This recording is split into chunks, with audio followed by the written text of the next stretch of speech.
Salut toi, j'espère que tu vas bien aujourd'hui. C'est la neige, wow! Mon cœur d'enfant est joyeux. Mon cœur d'adulte est un petit peu... ouais, on va pelleter et tout ça. Mais c'est le fun, la neige. Je pense, je regarde mes enfants, ils sont tellement heureux avec la neige. On joue dehors, on s'amuse. Cela dit, aujourd'hui, je m'adresse à toi parce que je réalise à quel point que notre film de vie, notre histoire personnelle est tellement importante. J'entends des histoires, des parcours riches, inspirants autour de moi régulièrement, des hommes, des femmes. Je lis sur Facebook les commentaires, des partages. Tout le monde a des parcours riches. Puis je me dis, c'est ça qui nous caractérise dans notre couleur unique. Je prône beaucoup la couleur unique, mais en plus de ça, c'est que tout le monde vit des joies, des peines, des hauts, des bas, des obstacles, des épreuves, des virages. Puis derrière tout ça, il se cache des grands cadeaux. Puis plus on est en mesure de les cerner, mais plus on est en mesure de pouvoir les partager, puis que les gens puissent en bénéficier. Moi, rapidement, longtemps, toute ma vie, le sentiment de rejet m'habitait constamment, jusqu'à temps que je mette le doigt dessus. Ça ne veut pas dire qu'aujourd'hui, je ne vis plus ça. Au contraire, je le vis encore. C'est dans mon enfant intérieur qui a été blessé très jeune. Le rejet, j'ai pris une décision. Je pensais que mes parents m'abandonnaient, m'aimaient moins en m'envoyant à l'école privée, ce qui n'était pas le cas du tout. Je revenais juste les fins de semaine. J'ai pris cette décision-là, mais c'est pas la réalité. Mes parents m'ont toujours aimé, sauf que moi, dans ma tête de petit gars, on m'aimait moins. Donc, mon sentiment de valeur a été mis longtemps de côté. J'avais l'impression que j'avais pas de valeur. J'avais moins confiance en moi. L'estime était pas forte.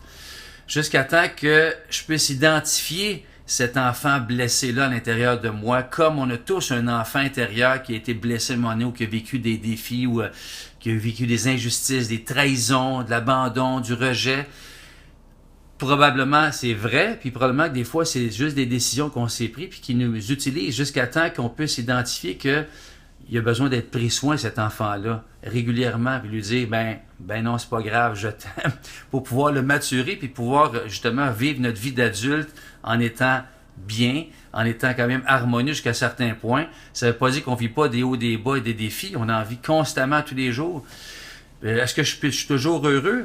Non, je suis pas toujours heureux. Est-ce que je vis toujours sur la coche? Non, j'ai des épreuves, moi aussi. J'ai vécu une séparation depuis, ça fait 8 ans bientôt qu'on est séparés.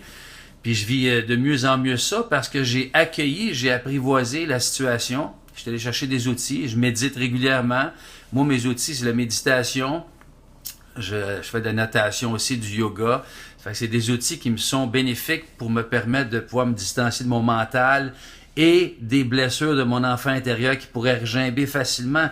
Parce que l'enfant intérieur, il est toujours là, mon enfant intérieur, qui pourrait se sentir rejeté. On m'aimera pas, on va m'aimer moins si je corresponds pas aux patterns ou aux attentes des gens, etc., etc. Puis plus je suis capable d'identifier ça et de le mettre en perspective, moins je suis malheureux.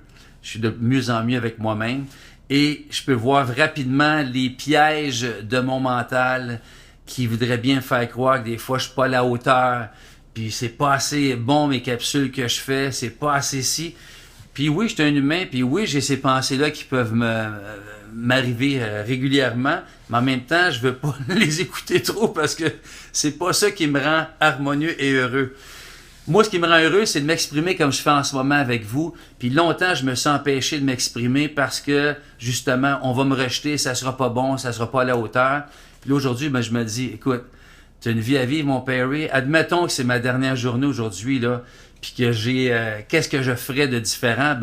J'exprimais à tous les gens en ce moment, trouvez exactement, faites la paix avec votre enfant intérieur, aimez-le, prenez soin de lui ou d'elle, si vous êtes une femme, si vous êtes un homme. Votre enfant intérieur a été peut-être un moment donné blessé, vous avez une histoire personnelle, bien à vous, vous avez eu des défis, bien à vous.